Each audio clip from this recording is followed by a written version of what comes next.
জুলাই গণহত্যাকে সমর্থন দেওয়ার অভিযোগ এনে চট্টগ্রাম বিশ্ববিদ্যালয়ের আইন বিভাগের শিক্ষক হাসান মাহমুদ রোমান শুভকে আটক করে কর্তৃপক্ষের হাতে তুলে দিয়েছেন চাকসু প্রতিনিধিরা। শুভ সকালে ভর্তি পরীক্ষায় দায়িত্ব পালন করছিলেন। এ খবর পেয়ে চাকসু প্রতিনিধিরা পরীক্ষায় হলে গেলে এক পর্যায়ে তিনি বের হয়ে যান। পরে বেশ কিছু দূরে গিয়ে তাকে আটক করেন চাকসু প্রতিনিধিরা। তাদের দাবি, তিনি দৌড়ে পালানোর সময় তারা তাকে ধরেছেন। তাকে কোনো ধরনের মারধর করা হয়নি। পরে বিশ্ববিদ্যালয় মেডিকেল সেন্টারে তাকে প্রাথমিক চিকিৎসা দিয়ে প্রক্টোরিয়াল বডির কাছে তাকে তুলে দেওয়া হয়। চাকসু প্রতিনিধিরা অভিযোগ করেন, রোমান শুভ আওয়ামী লীগপন্থী শিক্ষক। তিনি জুলাই আন্দোলনের বিপক্ষে অবস্থান নিয়ে ছাত্রদের বিরুদ্ধে কাজ করেছেন।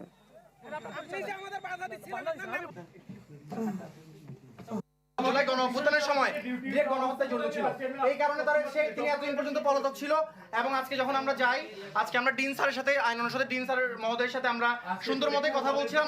তার থেকে জিজ্ঞেস করছিলাম আমরা, যদিও আমাদের কিছু শিক্ষার্থী অবশ্যই তার থেকে জিজ্ঞেস করেছে যে কেন এরকম একটা তদন্ত চলাকালীন একজন শিক্ষক, যার নামে তদন্ত চলছে, তাকে কেন আপনার কোথায় ভর্তি পরীক্ষায় দায়িত্ব দেওয়া হলো। একটা ক্লাস তিনি গত 13 বছর নেন নাই, কারণ তিনি পলাতক ছিলেন। এই কারণেই তিনি পালিয়ে যান এবং পালিয়ে যাওয়ার সময় তিনি নিজ থেকেই পড়ে যান। তখন গিয়ে আমরা ধরি। স্যার হচ্ছে পরীক্ষার হলে গার্ড দিতেছিলেন, তখন কোনোভাবে জানতে পারেন যে ভাইরা হচ্ছে ডিন স্যারের সাথে কথা বলতেছে। তো এই অবস্থায় উনি হচ্ছে হল থেকে বের হয়ে দৌড় দেন। দৌড় দেওয়ার সময় হচ্ছে ওইখানে অভিভাবকরা ছিল, সবাই চিল্লাচিল্লি করে। ওইটা শুনে হচ্ছে ওনারাও পিছন পিছন ধাওয়া করেন। তো একটা পর্যায়ে গিয়ে স্যার পড়ে যায়, তারপর হচ্ছে ভাইরা ওনাকে ধরেন। পরীক্ষা প্রায় 23,000 ছাত্রের একটা সমাগম হয়েছে। এই সমাগমের চমৎকার একটা আয়োজনের প্রায় শেষ পর্বে এসে আমরা খবর পেয়েছি যে আমাদের এক শিক্ষককে প্রক্টর অফিসে আনা হচ্ছে। তো এখন আনা হচ্ছে কি না হচ্ছে, এই জন্য আমরা প্রথমে দুই দিকে দৌড় দিয়েছি যে কি হচ্ছে বিষয়টা জানার জন্য। পরে শুনলাম যে প্রক্টর অফিসে এসছে, আমরা নিয়ে এসছি এখানে, দেখলাম তার সাথে কথাবার্তা হয়েছে। তার সাথে আলোচনা করে যেটা জানলাম যে তাকে কে বা কারা বলেছে যে তার বিরুদ্ধে মব করবে, এই জন্য সে ভয়ে পালিয়েছে।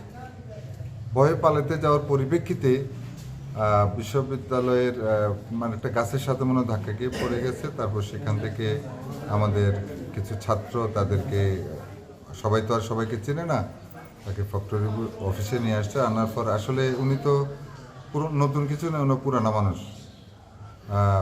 পতিত সরকারের, ফ্যাসিস্ট সরকারের একটা সৈনিকও ছিল বটে। তো তখনকার সময়ে আসলে ক্যাম্পাসে তার আরও একটা পরিচয় আছে, তিনি প্রবলেম বয় নামে পরিচিত।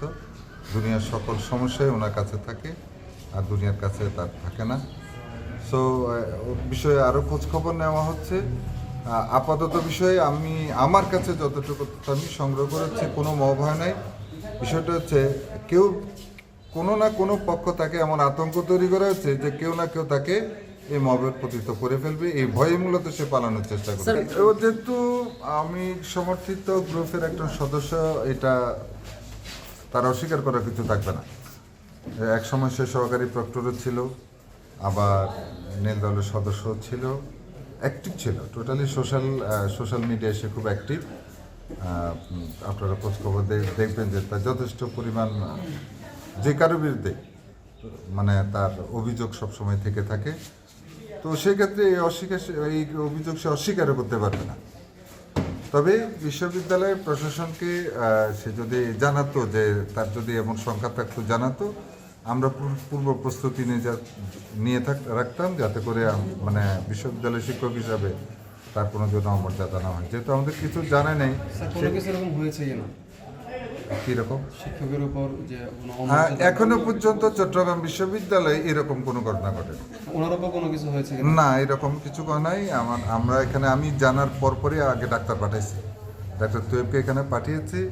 ওর এমনি যে একটু ব্যাকপেইন আছে, ব্যাকপেইনের জন্য প্রথমে যেহেতু একটু আতঙ্কের মধ্যে থাকে, তাহলে তো আতঙ্কের মধ্যে যে কোনো থাকলে তার একটু পালপিটেশন থাকে, ভয় থাকে, সেটা হচ্ছে তো পেন কিলার দিয়েছেন ওনাকে। উনি এখন তো সুস্থ সবল কথা বলছেন, বেশ বা কনভারসেশন করছেন।